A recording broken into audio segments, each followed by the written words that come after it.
थोड़ी होता है। अब बात बिहार की करते हैं। बिहार की राजधानी पटना में शंभू गर्ल्स हॉस्टल में रहकर पढ़ाई करने वाली नीट की छात्रा, जिसका बलात्कार हुआ, उसके बाद फिर हत्या हो गई, और अब एक और छात्रा की मौत, वो भी नीट की तैयारी करने वाली, सनसनी फैला दी।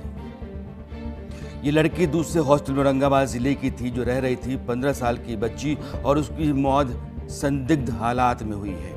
उसके परिवार के लोग कह रहे हैं कि मेरी बेटी के साथ कोई खुदकुशी नहीं है, उसको मारा गया है, लेकिन अभी तक एफआईआर दर्ज नहीं की गई है। अलबत्ता एफआईआर दर्ज हुई है, लेकिन पोस्टमार्टम रिपोर्ट नहीं आई है। उसमें भी आशंका है हत्या की। जहानाबाद जिले के गोह की रहने वाली 15 साल की वो बच्ची, संदिग्ध मौत को उसके घर वालों ने हत्या बताया है। वो लड़की गांधी मैदान थाना इलाके में perfect girls hostel PG hostel में रह करके पढ़ाई कर रही थी, यानी कि मामले दो हैं। एक मामला जो शंभू गर्ल्स हॉस्टल का है, जिसमें बच्ची का बलात्कार हुआ, उस बलात्कार की पुष्टि पोस्टमार्टम रिपोर्ट में हुई, उसकी हत्या हुई। और एक दूसरा मामला उसी पटना में औरंगाबाद की 15 साल की लड़की का, जिसकी हत्या हुई है, परिवार कह रहा है, लेकिन पुलिस कह रही है कि दरअसल ये खुदकुशी का मामला है। अब बारी बारी से जरा इन दोनों मामलों पर आते हैं। सच आपके सामने आना चाहिए, आपको जानना चाहिए कि यह पूरा जो सिस्टम है, ये कितना निष्ठुर है, कितना गैर जिम्मेदार है, कितना हमारे आपके रोने से इसका मतलब नहीं है, और कितना इसके ऊपर संगीन सवाल है। अब पुलिस के झूठ बेनकाब आहिस्ता आहिस्ता ग्राफिक्स में होंगे और आपको ये समझ में आएगा पुलिस क्या करे कि मोबाइल हिस्ट्री और नींद की दवा से डिप्रेशन में लड़की थी, इस बात का पता चलता है। आपने उसका मोबाइल हिस्ट्री देख लिया है, आपको ये पता चल गया कि उसको नींद की गोलियां खानी पड़ती थी, तो वो लड़की डिप्रेशन में थी, इसलिए उसने खुदकुशी कर ली होगी। और ये तब कह रहे हैं जब पोस्टमार्टम रिपोर्ट नहीं आई है। और पोस्टमार्टम रिपोर्ट के फैक्ट्स क्या कहते हैं कि गर्दन और कंधे पर नाखून के निशान थे, गहरे थे, बॉडी के निचले पार्ट पर भी नाखून के निशान थे, घाव और नीली पीठ थी, यानी कि बहुत देर तक उस बच्ची की पीठ को रगड़ा गया होगा और उसके बाद वहाँ का ब्लड क्लॉट कर गया होगा। उसके साथ बलात्कार हुआ, यौन हिंसा हुई, यह पोस्टमार्टम रिपोर्ट कहती है। पुलिस ने अपनी शुरुआती जांच में कहा कि यौन हिंसा के उसको सबूत नहीं मिले, यानी कि बलात्कार नहीं हुआ।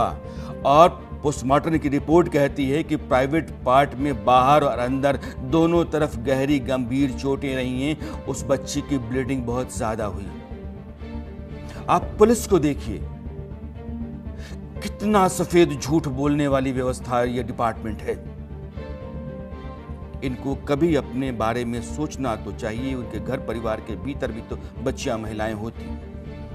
पुलिस कहती है कि छात्रा बेहोश मिली, बाहरी चोट जो उसकी बॉडी पर थे वो साफ नहीं दिखे थे नहीं। पोस्टमार्टम रिपोर्ट कहती है कि सभी चोटें मौत से पहले की हैं और चोटें लंबे समय तक विरोध करने का सबूत है, यानी कि वो बच्ची अपने को बचाने और बलात्कारियों को दूर रखने के लिए लगातार लड़ती रही। आखिरकार वो जीत नहीं सकी, क्योंकि वो जीत सकती नहीं थी और उसको मार दिया गया।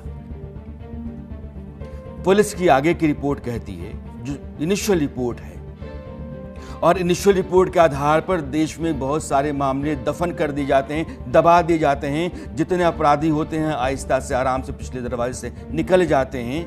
लेकिन ये पटना था, मीडिया था, हो हल्ला था, हंगामा था, हाथ पांव फूल गए क्योंकि पोस्टमार्टम रिपोर्ट आ गई।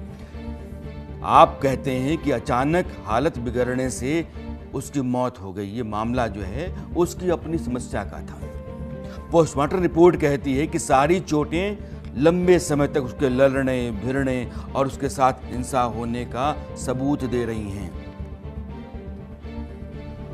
ये स्थिति है तब जब राजधानी के भीतर एक बच्ची की हत्या बलात्कार का मामला पुलिस के सामने आता है और इस तरह की रिपोर्ट पुलिस इनिशियली देती है। अभी कुछ और मामले हैं, बाद में समझाता हूं आपको। पटना पुलिस के ऊपर कई गंभीर सवाल हैं और ये सवाल आप अब ग्राफिक्स के जरिए देखिएगा कि शरीर पर जो चोट के निशान थे, क्या तुमको दिखे नहीं या तुमने जानबूझ करके छिपाया क्योंकि तुम किसी को बचाना चाहते थे? तुमको किसी ने मोटी रकम दे रखी थी अपने आप को बचाने के लिए। पोस्टमार्टम रिपोर्ट पहले ही पुलिस क्यों कह रही थी कि सुसाइड है? इलाज के दौरान घर वालों को पीड़िता से मिलने क्यों नहीं दिया? सवाल बनता है। हॉस्टल मालिक पुलिस को बिना बताए दरवाजा तोड़कर पीड़िता को, उस बच्ची को अस्पताल ले गया। कमरा खुला रहा, सबूत मिटते रहे, कोई गिरफ्तारी तब तक नहीं हुई। अब हॉस्टल का मालिक आपने पकड़ा, आपने कुछ खाना पूर्तियां कर ली, लेकिन जो वारदात 6 तारीख को होती है उस मामले में 9 तारीख को 9 जनवरी को FIR दर्ज करते हैं आप। क्यों? और क्या इस तरह के मामले और थानों में और पुलिस अफसरान नहीं करते होंगे? साजिश मानने की इस घटना के कई आधार हैं। घटना 11 जनवरी की है और पुलिस ने पोस्टमार्टम रिपोर्ट में सुसाइड बता दी। तमाम चोटों को पुलिस ने नजरअंदाज किया। 13 जनवरी को निष्पक्ष जांच की मांग करने वाली जो आवाजें थीं, जो लोग थे, उनके ऊपर लाठी चार्ज किया और मीडिया के दबाव के चलते मेडिकल बोर्ड बना, पोस्टमार्टम रिपोर्ट आई।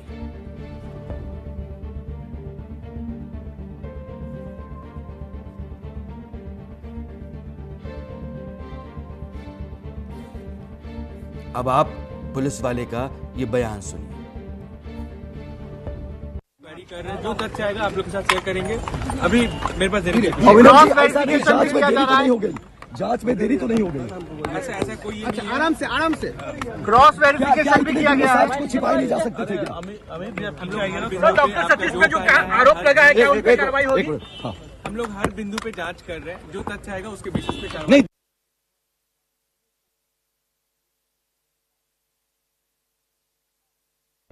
प्रोटेस्ट है, लोगों का गुस्सा, इंसाफ की आवाज। एक बच्ची जो मर गई, मार दी गई, उसके साथ जितनी ज्यादतियां हुई हैं उसकी खातिर उसका परिवार इंसाफ मांगता है। पटना के बहुत सारे लोग सड़कों पर हैं और देश के बाकी हिस्सों में भी इस घटना को लेकर के लोगों में गुस्सा देखा जा रहा है, लेकिन वहीं एक दूसरी घटना भी हो जाती है। अब सवाल ये है कि कोई बच्ची जब पढ़ने के लिए आती, सुनिए आप, मामला ऐसे करते करते मामला दबा दिया जाएगा, लेकिन बेटी को इंसाफ नहीं मिल रहा है। अगर बेटी को इंसाफ मिलता तो इतना कांड ही नहीं होता। बीच चौराहे पे पकड़ के फांसी दे, क्यों नहीं CID बैठाए और अथी खोज करे। लड़की का यहाँ पर कांड हुआ है और उसके इसी में हम लोग कैंडल मार्च रखे हुए हैं सामूहिक, और हम लोग चाहते हैं कि कातिलों को सजा मिले और नीतीश कुमार से अनुरोध करते हैं कि वो कातिलों को सजा दे, हॉस्पिटल को रजिस्ट्रेशन रद्द करे, सतीश कुमार को फांसी दे। और कांड होने के बाद 2 दिन बाद अपने बेटा का बर्थडे मनाते हैं धूमधाम से। उनको थोड़ा भी डर नहीं है कि हाँ कुछ हम किए हैं। कातिल को खोजने के बजाय उन लोगों को सुरक्षा दे रही है।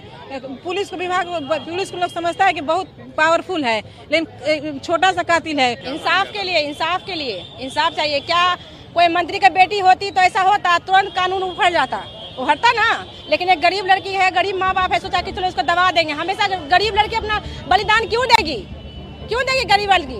जो माँ बाप सोचता है कुछ कर नहीं सकता, उसका पैसा नहीं है, पावर नहीं है। यहाँ सिर्फ पैसा और पावर का खेल है। जिसके पास पैसा है, पावर और कानून, उसका तलवा चढ़ता है ना। जिसका कानून है वो बजा के सलामी भोगता है। जिस लड़की का बलात्कार हुआ और उसकी हत्या हुई, उसने पिछली बार भी नीट क्वालिफाई किया था, लेकिन अपना स्कोर बेहतर करने के लिए, बेहतर मेडिकल कॉलेज हासिल करने के लिए वो तैयारी में लग गई थी। माँ बाप ने अपने सपने देखे, घर की ज़रूरतों को रोक करके बेटी को पढ़ने के लिए भेजा और बेटी फिर दरिंदों के हाथ शिकार हो जाती है। इंसाफ नहीं, सजा चाहिए। इस तरह का माहौल तो नहीं चल सकता है। पटना में एक और घटना है, वह भी नीट की छात्रा का ही है और ये लड़की औरंगाबाद जिले की, बिहार की है। पोस्टमार्टम रिपोर्ट आने से पहले इस केस में भी पुलिस ने सुसाइड बता दिया। घर के लोग कह रहे हैं कि मेरी बेटी जिस पंखे से लटकी हुई थी या लटकी हुई उसकी बॉडी रखी दिखाई पड़ी थी, उस पंखे में कुछ नहीं हुआ, ब्लेड थोड़ा भी टेढ़ा नहीं हुआ। 2 लड़के जो लाश उतारते हुए सीसीटीवी में हॉस्टल के भीतर से दिख रहे हैं, वो अंदर जाते हुए नहीं दिखे। इसका मतलब कि वो अंदर पहले से थे। उन दोनों आरोपियों को, जिसका एक का नाम है मुसाहिद रेजा और दूसरे का मुकर्रम रेजा, पुलिस ने पकड़ा और एक को उसने पूछताछ के बाद छोड़ दिया। और घर वाले कहते हैं कि दोनों मेरी बेटी के हत्यारे हैं, ये लव जिहाद का मामला है। और परिवार लगातार पुलिस पर अपनी बात को दरकिनार करने का आरोप लगा रहा है कि पुलिस हमारी बात नहीं सुन रही है, हमारी बेटी ने खुदकुशी नहीं की है, मेरी बेटी की हत्या हुई है। और पुलिस ने पोस्टमार्टम रिपोर्ट आने से पहले ही कहा कि सुसाइड है। रिपोर्ट अभी तक नहीं आई। 2 हफ्ते गुजरने को आ रहे हैं। ये मजाक नहीं है तो क्या है। 30 दिसंबर को वो लड़की पटना हॉस्टल से अपने घर गई नया साल मनाने के लिए। 4 जनवरी पिता ने दोपहर 2:30 बजे वापस औरंगाबाद से पटना हॉस्टल में छोड़ा। 6 तारीख को सुबह 9:30 बजे पापा और बेटी दोनों फ़ोन पर बात करते हैं। 9:30 बजे सुबह तक वो ठीक है और 6 जनवरी को ही दोपहर 1 बजे पिता को फ़ोन जाता है कि बेटी ने खुदकुशी कर ली है, तुम आ जाओ। पिता पटना में ही होते हैं, भागे भागे पहुंचते हैं। 1 घंटे के भीतर वो पहुंच जाते हैं, लेकिन कहा जाता है कि आपकी बेटी की बॉडी को भेज दिया गया है पोस्टमार्टम के लिए।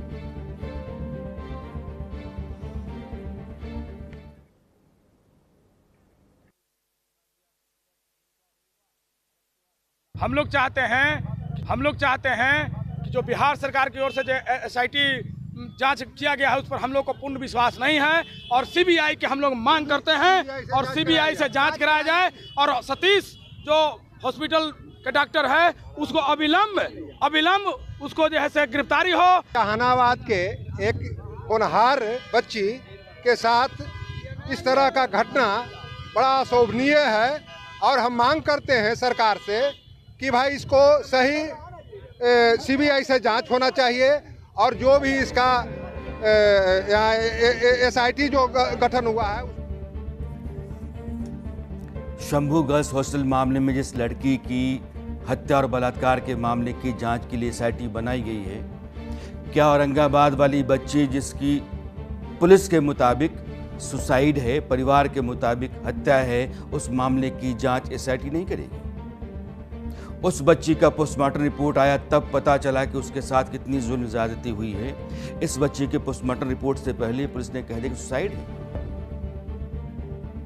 घर वाले लगातार धक्के खाएं और आप वर्दी पहन के पैर पर पैर चढ़ा करके रोब गांठें और ऐसी लापरवाहियां, घोर लापरवाहियां, बच्चियों की मौत, हत्या, बलात्कार के बाद भी